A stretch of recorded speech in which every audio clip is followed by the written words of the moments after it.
Welcome to the 100 Master Coaches series featuring master coaches from around the world.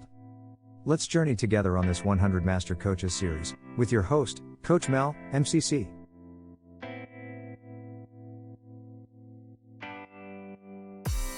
Jerri Udelson has been called a coaching pioneer and visionary. She is one of the first 100 credentialed master coaches in the world, and the founder of International Coaching Week. Her company, Entrepreneurial Coaching, helps real estate agents and other entrepreneurs grow their businesses quickly and strategically, while creating lives they love. Now on to the show. Hello, and welcome to the 100 Master Coaches show. This is Coach Mal, and today you are in for a treat.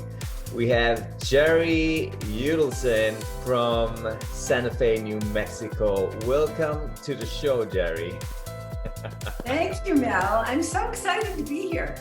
It's the closest I've been to Australia in a long time. But first, we gotta do the first thing first.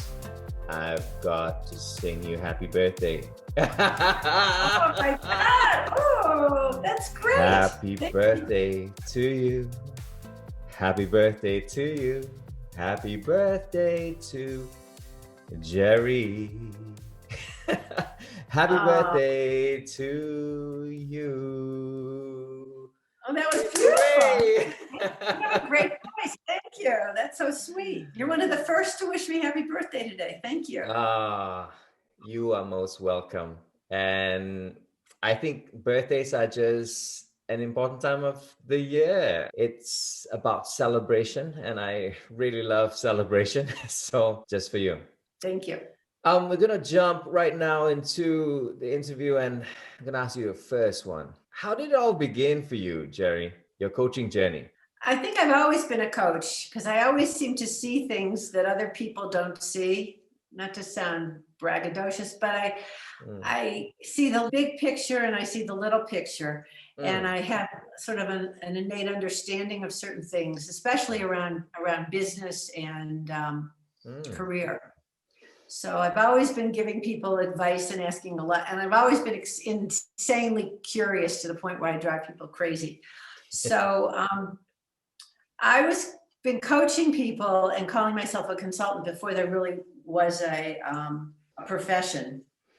And I was working with a number of clients. I was helping them with financial matters. And one of my clients had terrible ADD, attention deficit disorder, and her psychiatrist was John Rady. And John Rady wrote a book with Ned Hallowell called Driven to Distraction. And I got the galleys of the book and was reading it, and he was talking about there's such a thing as an ADD coach. So it immediately resonated with me since I had a number of clients who had ADD. Yeah. So I joined a little group, an informal group of coaches who were doing ADD coaching. And then from that, I learned about professional coaching, which is sort of a bigger umbrella than ADD coaching. And so I immediately I joined what was called the Personal and Professional Coaches Association, which I think eventually merged with the ICF. And I was very active in that. And then I got active in the ICF. And then I got credentialed. So it's been evolutionary, and it's been great to find a profession that was such a good fit after working in a lot of different fields. You know, I don't every day meet people who are coaches who have come before the ICF. So you've got to go a little bit slower for me to understand. Maybe you want to tell us a little bit about those days. Well, I'm not sure that I was before the ICF was founded, but I was right around that time. Okay. And there was a competing organization of the people who had started Coach Training, CTI, which Coach Training Institute, and they had worked with Thomas Leonard. I think Laura Whitworth had worked with Thomas Leonard or knew Thomas Leonard, and then Thomas Leonard had started Coach U and also started ICF. So I don't really know the exact year. Okay. Around that time, there was just a great idea, and so different people had their own take on it and were starting their own training organizations and their own professional organizations. But then at some point, earlier mid-90s, ICF and the Personal Professional Coaches Organization merged and became, and they took over the name ICF. there was one organization. And then they started credentialing. I think around 1999 is when I got my first master. Yeah. MCC. Fantastic. That was the year I got married, 1999. Oh, So, congratulations. a You long time still ago. married, right? Yes, of married, course. And still enjoying those special moments. Well, that's great. So in those days, tell us how coaching was in the 90s. That would be interesting. There were a number of superstar coaches who were on the circuit doing a lot Okay. of trainings. There really wasn't, I wasn't even on email at the time when in 99, I had obviously had a computer, but one of my colleagues, Cheryl Richardson, who was very well known, she's a colleague of mine who I adore, and she has written a number of books, was on Oprah, etc. And she was the first president of the ICF, I believe. So I had heard about her when I went to an ICF meeting, and then I started sort of following her, and she would have gatherings at a church near where I lived. So I would go to her. She'd have sort of group coaching demos. Yeah. And she would pick people and she would coach them. And she had a license plate on her car that said, "I coach." And then there were other people like Laura Fort Gang Berman, who was well known and is still coaching, does career coaching. And but there were a number of people who were sort of on the circuit, and people were writing books and getting well known. Yeah. And a funny thing about Cheryl is that I always wanted to work with her, because I felt that if you're going to be a coach, you need to experience coaching. And I've hired a number of coaches over my career. And I tried to get Cheryl, and she was like, no. And she'd give me names of people, and then I would work with someone else. And, and then finally they had a drawing at one of the ICF meetings for like free 3 sessions or something with Cheryl. So I think I paid whatever, $5 to get in the drawing. And I had such a strong intention to work with Cheryl, who I had known. There you go. Friends. I won the drawing. And so, I worked with her briefly, and her whole thing is self-care, which she's a life coach, which I'm a business coach, but, I obviously use self-care principles in my coaching. So I've had a number of coaches, and I think it's really important for your audience to know that it doesn't matter if you're a master coach or a beginning coach. You should experience coaching so you really know what it's like from the other side, because it makes you a better coach. And also, we're not perfect human beings, and we go through different things in our lives. We either want to build our business, we want to create a relationship, we want to get healthier or whatever. So I highly recommend coaching. Yeah, I hear a couple of things what you're saying, right? Highly recommending that we experience coaching, you work with a coach. So I have a couple of themes going on there. And perhaps share with us the early days of coaching. I'm a business coach, and I work with a lot of real estate agents, and I work with people in career change, and I work with people starting businesses. Yep. The best way that I grew my business was through word of mouth. I'd start coaching people that I knew that were friends, and they would give my name to someone else. And I still get clients mostly by referral, although I do social media, and I've written a book.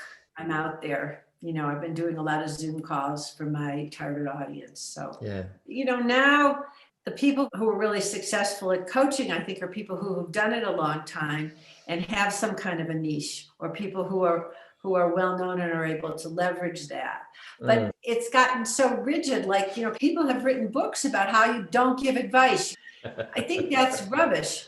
Other people say you can coach anybody. Well, I don't think I was a real estate broker for over 3 years. I understand what it's like to buy and sell houses from the inside, and I know the lingo. I think if somebody came from a manufacturing background, or came from an attorney turned coach, it probably wouldn't be as good a coach for realtors as I am, because I understand the lingo. And I have a friend who's an executive coach, and she does manufacturing processes.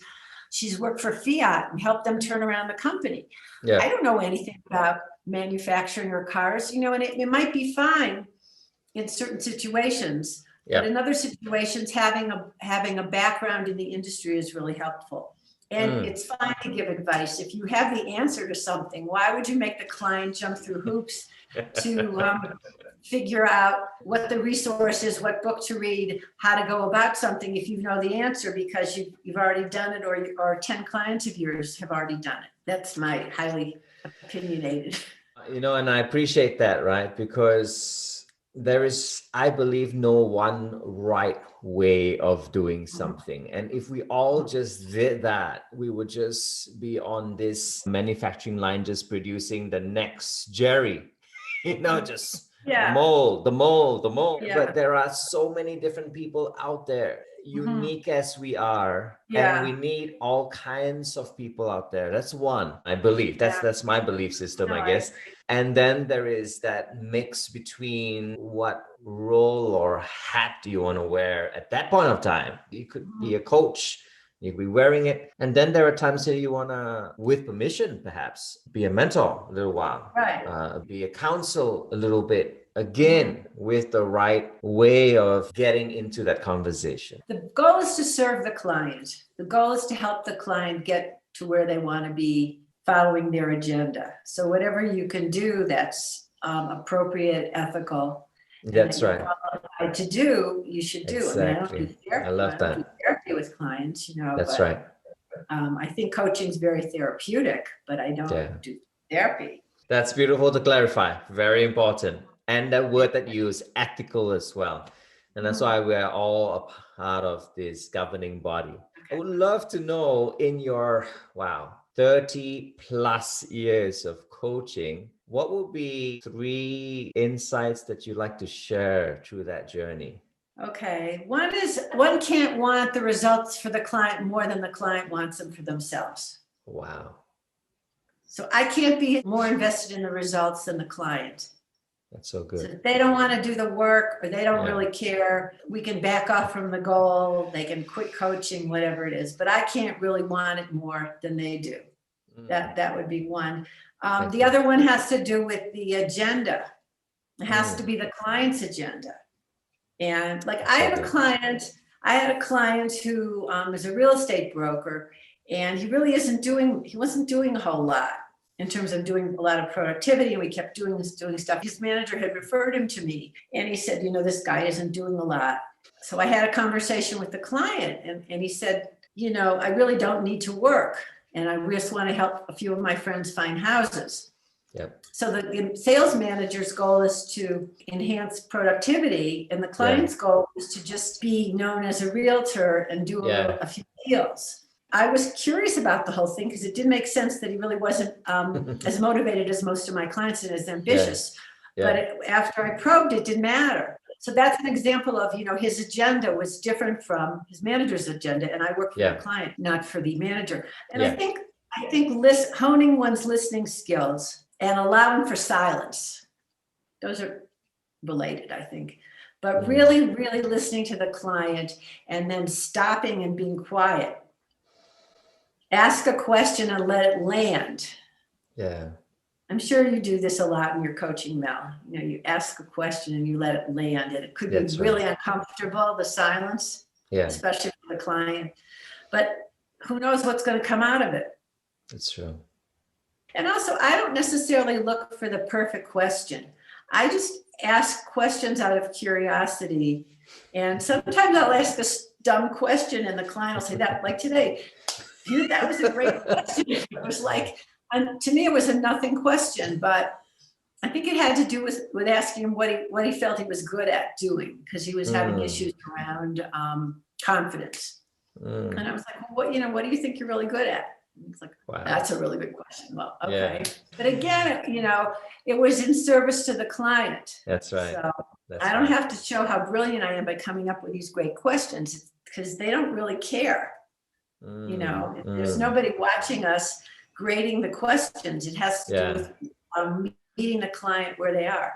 Yeah. And I'm sure, Jerri, in those years, there must have been ups and also downs. Would you have an advice for coaches who are going through a tough season right now? That's a good question. I think you have to go back to your vision of why you're a coach and what are your values and how can you live your values through your work, because coaching is really about expressions of one's values, to serve, to be a mentor, to be a catalyst, to be creative, whatever it is. And I think that start with something easy. Start calling people and offer pro bono coaching to a first responder, or just take some kind of action that may take you a little bit out of your comfort zone, but isn't like totally crazy overwhelming. Just take a few steps and also do consistent action. So maybe call or send texts or like somebody's Facebook post and write a nice comment. Do that maybe 3 times every day, or just take some baby steps and just practice coaching. And make sure you find out, what the results are. Ask, a client, how do you think it's going, or what's been the best thing about our session.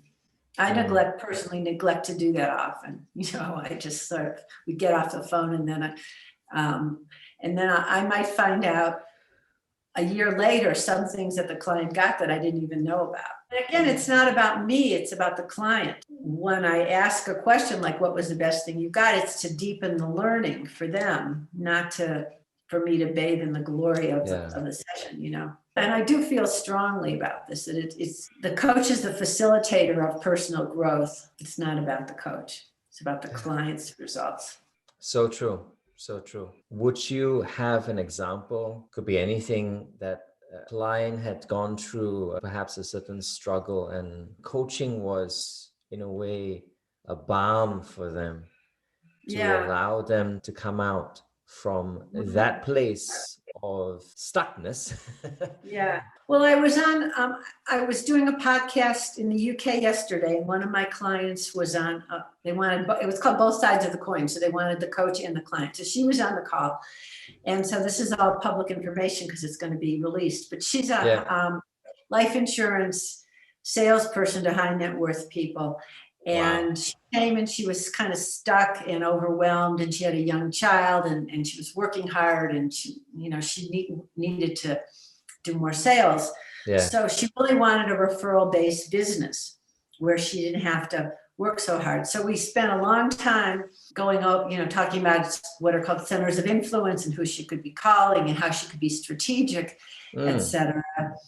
And within about a year and a half or so, she really has a referral-based business, and she's in a much better place. And she said on the phone a couple of things yesterday I didn't know. One is that when she was working, she's making as much money now working 30 or 35 hours a week as she was making working 90 hours a week at the beginning, because she's more strategic. And she also said something which I had forgotten, which is, I said, if you really don't feel like calling anybody, don't call them. I said, because your energy isn't up and positive, and you're like, oh God, I have to call so-and-so. They're going to feel that. So just let yourself off the hook and just, either get yourself in a different frame of mind or do something else and then go back to it or call another day. And then she said a third thing, which was interesting, that she hired me and she was really glad that I didn't know anything about the profession. This is kind of different from what I was saying earlier about, I couldn't work with people in manufacturing. She said, because, when her mentors, they really cared about her production. That was the only thing they cared about, was how much money she was making, because that was her job to manage, to be a sales manager. Whereas my goal was much more holistic. To look at the whole picture, her overwhelm, her relationship with her son, how she was spending her time, etc. And my goal wasn't just to help her do better, but it was to look at the whole picture. And therefore, it wasn't like pressuring her to go out and just make more money, make more calls. And I didn't know that at all. And this was like about 2 years after our sessions ended. So it's kind of interesting. That's beautiful. Recommend to all coaches, do a 2-year follow-up and see, see where people are. You just never know. And as you say, right, if you serve the client, if you follow their agenda, we can't go wrong by helping them at that moment. And that results is not tied to it, because we're free to explore and allow the client to find their best in their time. And I have career clients who I don't know, in like a month of coaching, they, change careers or quit their job. And sometimes you're their cheerleader and you're their biggest support. Absolutely. And so, you know that. And so it's a matter of endorsing their strengths and helping them explore what they want to do. And I don't have an agenda. Again, I don't care what they do, if they leave or not, it's up to them. I help them endorse and clarify which path they want to take. Because sometimes people are so confused, they're in overwhelm. You know that. Yeah. That's true. Right. What would be, through that years of yours, be your bravest moment in coaching? Oh my God.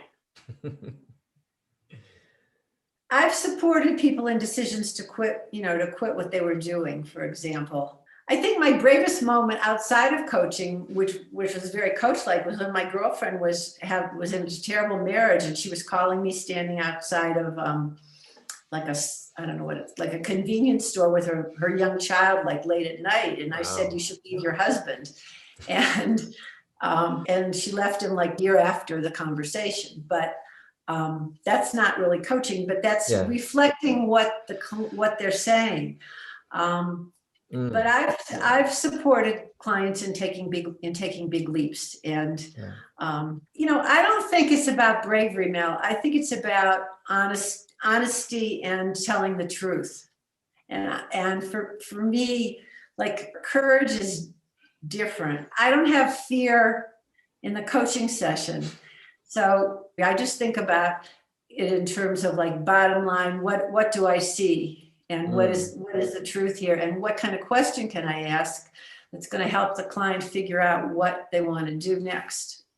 I did say to this client, who was the life insurance person, she was concerned about getting her some recognition for some stupid recognition in a free trip or something. And I said to her, I really think you shouldn't worry about that. I said, because won't you make more money if you just end up concentrating on helping your clients than worrying about selling this particular policy? And so for the next year, she didn't get the credential, she didn't get the award.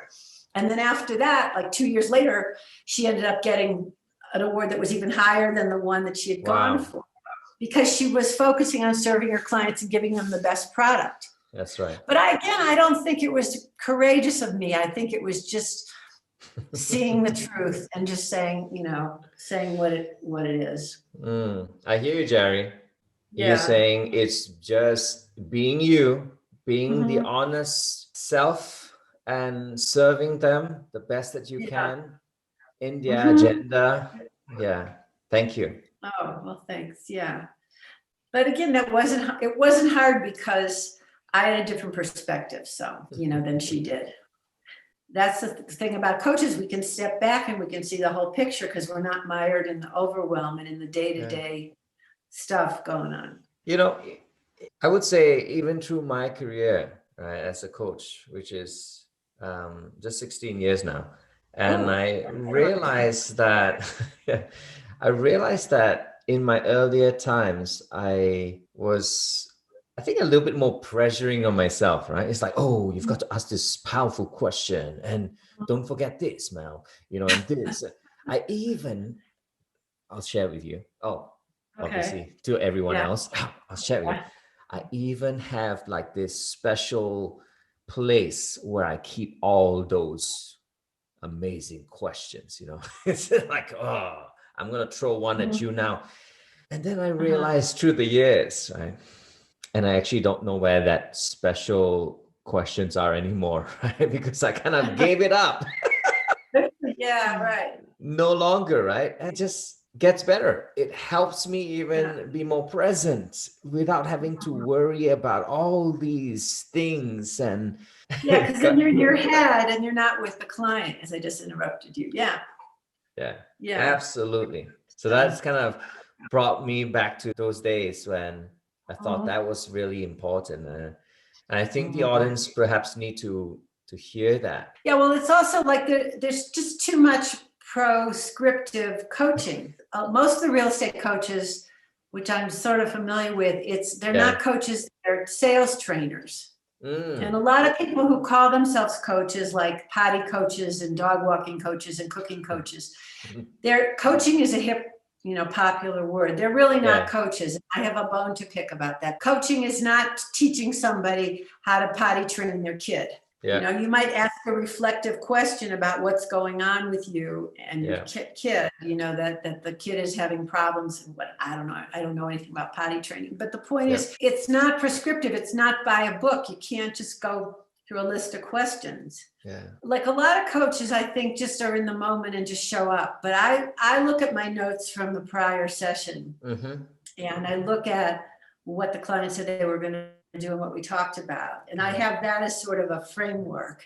And then I ask the client, what's your biggest challenge, or what do you want to talk about today? Yeah. Or I might ask a question pertaining to what the homework was last week that they said they were going to do. Yeah. But my clients they don't like a lot of homework, and they don't, I had those do you ever do the pre-session forms?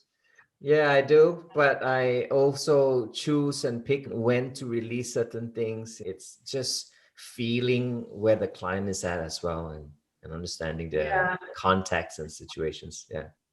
I'm just curious, over the years, right, what would be your proudest moment, Jerri, in your career as a coach? Well, I have to say that I'm the founder of International Coaching Week. So I have to say that I think that's probably my proudest moment as a coach. Wow. Apart from the results of all my clients, which I'm proud of, but that's their result. So, yeah.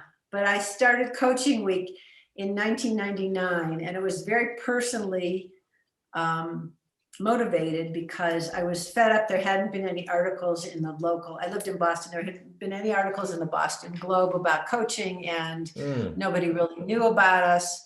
And we had so much to offer. And Cheryl Richardson, who I mentioned was the president of the ICF, she'd been featured in some magazines, but there just wasn't enough press. And I figured if I get more press, I'll get more clients.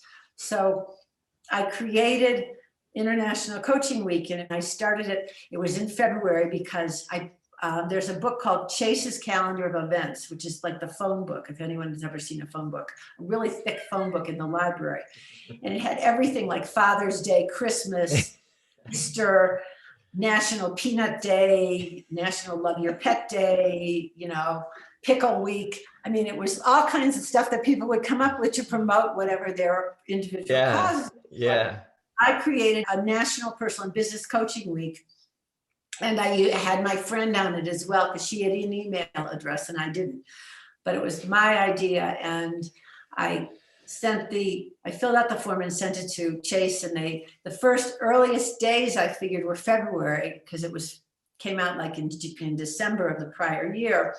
I figured January was too soon, and so I did it in early February.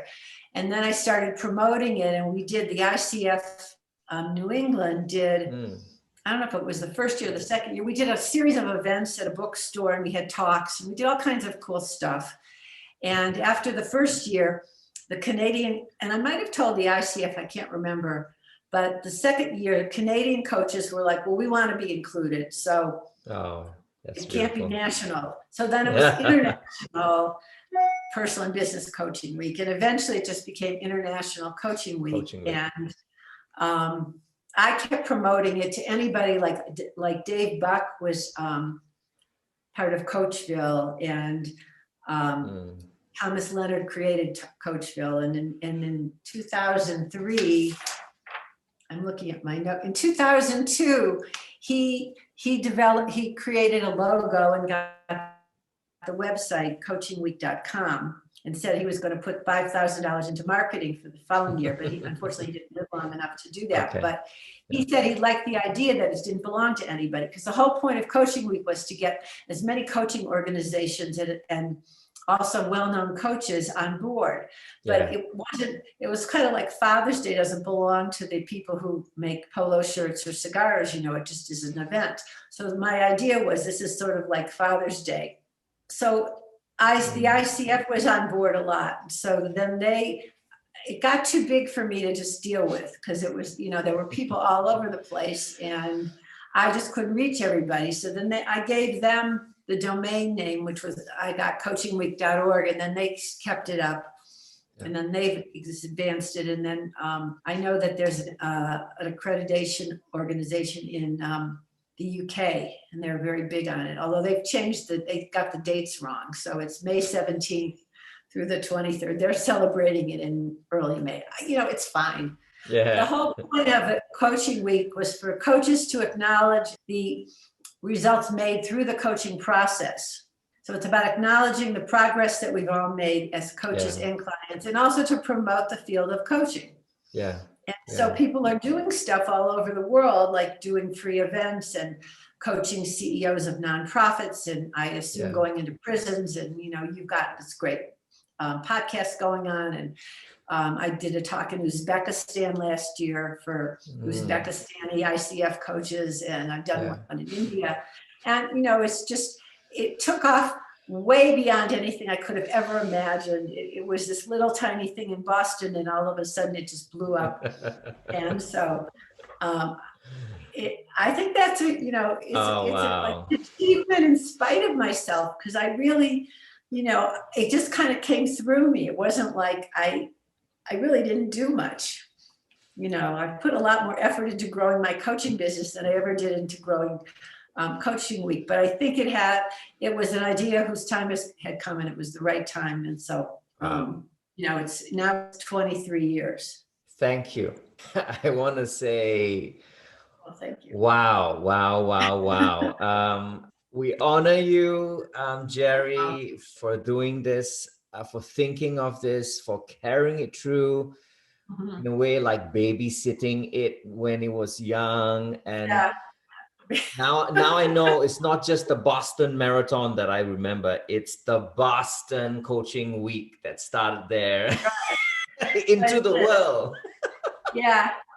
I mean, it's just very cool because, as I said, it's being celebrated worldwide. And I have no idea how many people's lives have been affected by this. But if a fraction of the ICF coaches do something every year, and each touch 10 people, that's a lot, that's a lot of people.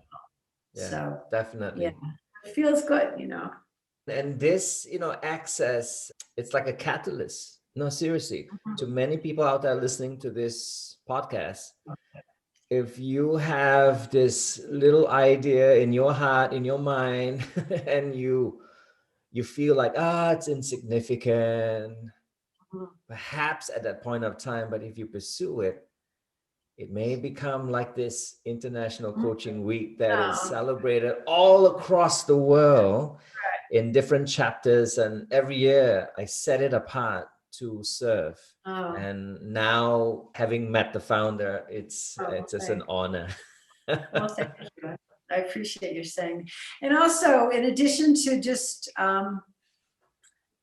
following with one's inspiration and taking action, I would request that people who are listening to this find a way to promote it yourself. I offer laser coaching during the week. I have selected hours where people can call in or set up free coaching appointments.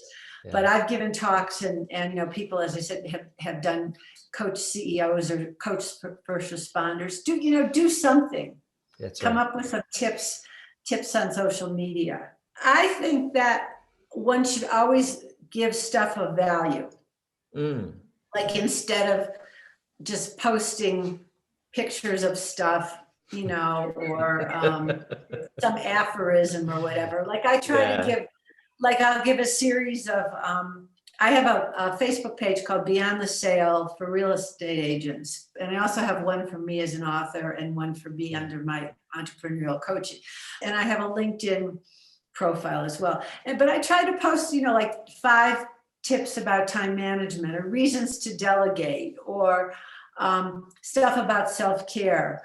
Or I post articles from other magazines or periodicals about whatever I think is useful for people. Because I think we should be providing value as opposed to just promoting ourselves. Totally. I'm sure that's what you're doing with your podcast. You're providing tremendous value for people to learn from those of us who have come before some of the younger coaches. And Jerri, just as you say that, what would be that master wisdom that you want to leave behind to the new budding coaches coming in our industry even right now?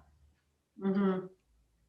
I would say just get as good as you can. Coach, get some feedback and get really good training. And I like training that was in person, which is what I did when I was trained. And I loved, I was a VP of the ICF in New England. We used to do different programs, but I really liked the ones where there were triads, where it would be the coach, the client, and the observer, and you would get feedback and change positions. Because I think getting feedback and just getting good at what you do is really important. And watching demos. There's a WBECS in the US, WBECS. Yes. I'm sure you're familiar with it. And it's a community of coaches, and they have free demos with Marsha Reynolds and some really great coaches. So you can learn just other techniques. So I think that's important. Particularly on the WBECS Facebook page, people will write a question like, I'm working with executives and so-and-so wants to be involved with a manager, or I need an assessment because this person doesn't have a lot of emotional intelligence and I'm trying to work with them. And they'll get like 25 or 30 answers, all different about assessment tools and about ideas. And it's, some of these Facebook pages are fantastic resources because you get really seasoned people who have different perspectives. Like we were talking about, there's no one way to do this. So people go into an organization and they bring whatever they've learned from their training and from their experiences in organizational development. So you get incredible resources on the internet, 25 different perspectives on how to deal with this. And I think that that's really great. Again, it's coaches helping other coaches. Thanks for that thoughts, Jerri. Really helpful. One last question, Jerri. As coaches, we ask powerful questions and also normal questions, right? As we were talking about. What will be your question, I guess, to leave behind with the audience today? What's the biggest thing you've learned about yourself through the pandemic as a result or during the pandemic? And how are you going to take that learning and that wisdom with you moving forward and bring it into the world? Oh my gosh, that's a big one. Got me thinking there. Can I answer that one now? The 100 Master Coaches was one of the things that was birthed during the pandemic. Oh, really? Okay. I love it. And so that came about because A, I had the time, but B, more importantly, I had focus and wanted to bring this wonderful body of wisdom and knowledge and just share it to the world. I wanted to just give it all away because there's so much value that each of us can bring. So this is just my little contribution. Well, it's your coaching week. So because you got 100 master coaches. You're going to have more than 100 probably, right? Oh, thank you. Thank you. We'll just start with the 100 first. All right. Jerri, wow, it's been such a pleasure to speak with you and to just glean in on the wonderful years that have come, and you have invested in so much of what we stand for today. So I thank you from the bottom of my heart. Thank you. And you're just fantastic. And I'm really glad that we did this, and I'm really glad I get to meet you. So thank you so much. And thank you for the birthday song. I loved it. Thank you. You're most welcome. That's it, guys. So this is the 100 Master Coaches with Jerri and Mel. Signing off till the next time. Take care now. Bye-bye. Thank you. Bye. Thanks.